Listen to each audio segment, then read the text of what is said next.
Hello everyone, आज हम लोग कुछ बहुत ही महत्वपूर्ण रचनाएं याद करने जा रहे हैं और ये रचनाएं बहुत ही इंपॉर्टेंट हैं, बहुत बार एग्जाम में आई हैं और इनको ट्रिक से याद करेंगे तो आप कभी नहीं भूलेंगे। तो चलिए शुरू करते हैं।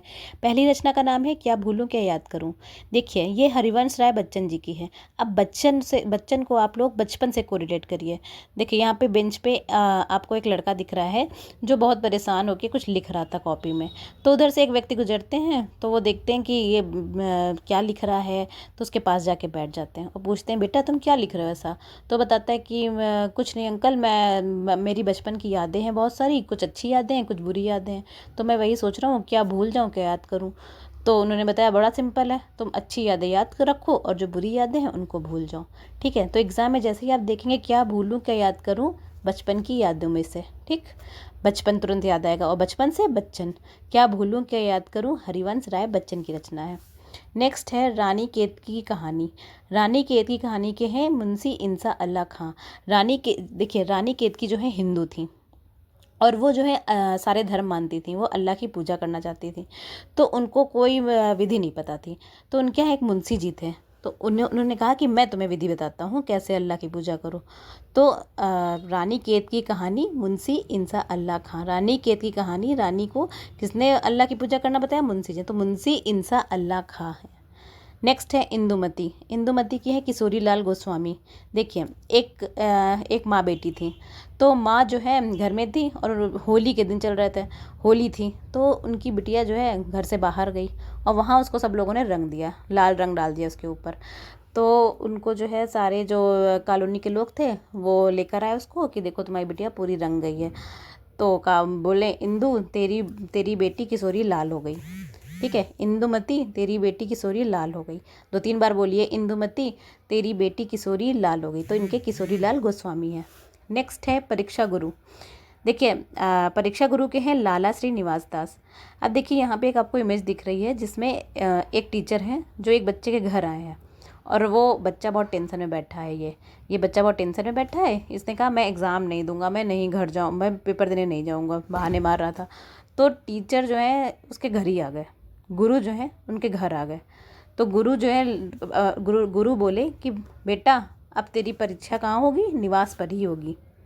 ठीक, परीक्षा गुरु, गुरु परीक्षा लेने कहाँ आ गए थे, निवास पर आ गए थे। तो परीक्षा गुरु के हैं लाला श्री निवास दास। नेक्स्ट है सेवा सदन। सेवा सदन के हैं प्रेमचंद्र। देखिए, इमेज में दिख रहा है आपको कि एक सेवा सदन है, वहाँ पे सब लोग प्रेम से सेवा कर रहे हैं। तो सेवा सदन में प्रेम से सेवा करो, सेवा सदन में प्रेम से सेवा करो। 2-3 बार बोलिए, याद हो जाएगा आप लोगों को। नेक्स्ट है अशोक के फूल। अशोक के फूल के हैं हजारी प्रसाद द्विवेदी। देखो, अशोक के फूल, एक एक महिला थी, वो जो है अशोक के मसाले सबके घर में आते होंगे, सबने नाम सुना होगा। तो वो अशोक का मसाला लेकर आई अपने घर सब्जी बनाने के लिए। तो उसने जैसे ही पैकेट खोले उसमें से हजारों फूल निकलने लगे, बहुत सारे फूल निकलने लगे, हजारों फूल निकलने लगे। तो अशोक के फूल कितने, 1000 फूल। अशोक के फूल 1000 फूल, 1000 से हजारी प्रसाद द्विवेदी। नेक्स्ट है पथ के साथी। पथ के साथी हैं महादेवी वर्मा। देखो, पथ के साथी, अब हम लोग क्या करते हैं, वैष्णो देवी गए हैं कभी आप लोग, या कहीं जो मंदिर जाते हैं तो बहुत ऊंचाई पर होता है ना, पहाड़ी चलना पड़ता है। तो पथ के साथियों के साथ हम लोग क्या जाते हैं, सबके साथ महान देवी के दर्शन करने जाते हैं। ठीक है, नेक्स्ट है अतीत के चलचित्र।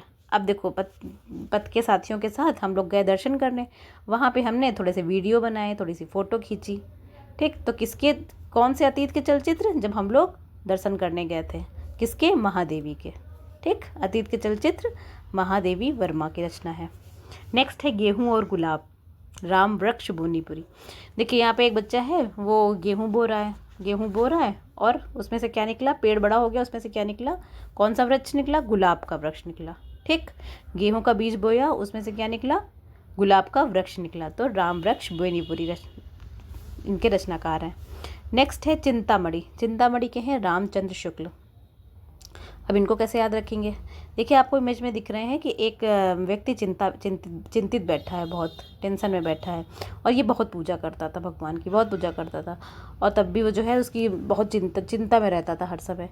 तो एक दिन रामचंद्र जी को आना पड़ा, वो आए, प्रकट हुए और एक मणि लेकर आए और उससे बोले, चिंता मत कर, ले मणि ले ले, चिंता मत कर, लो मणि ले लो तुम आज से और तुम्हारी सब चिंता दूर हो जाएंगी। तो चिंतामणि किसने दी, किसने दी? रामचंद्र शुक्ल जी ने दी।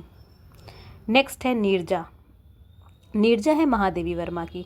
अब देखिए यहाँ पे एक इमेज दिख रही है, एक लड़की है वो जल अर्पण कर रही है। कहाँ? महादेवी वर्मा, महान देवी माता रानी पे जल अर्पित कर रही है। तो नीरजा, नीर मतलब जल, पानी, ठीक है, नीर माने पानी होता है, जल होता है। तो नीरजा, नीरजा कहाँ जा? महादेवी के चरणों में, नीरजा महादेवी के चरणों में। नेक्स्ट है कमाइनी। ये है जयशंकर प्रसाद जी की। देखो हम लोग आजकल क्या होता है, कमाइनी मतलब सबको पैसा चाहिए, ठीक, मनी चाहिए सबको, तो कमाइनी, कमाओ, ठीक है। तो हम लोग क्या करते हैं, भगवान की पूजा करते हैं, जय शंकर भगवान मेरी कमाई करा दो, जय शंकर भगवान मेरी कमाई करा दो, मेरी जॉब लगवा दो। तो कमाइनी जयशंकर प्रसाद जी की रचना है। उम्मीद करती हूँ कि आप लोगों को सारी रचनाएं याद हो गई होंगी। इसी तरह मैं ट्रिक से और भी रचनाएं याद कराती हूँ। मेरे चैनल को सब्सक्राइब करिए और लाइक करिए और कमेंट में बताइए कि आपको और कौन सी रचनाएं याद करनी है। Thank you.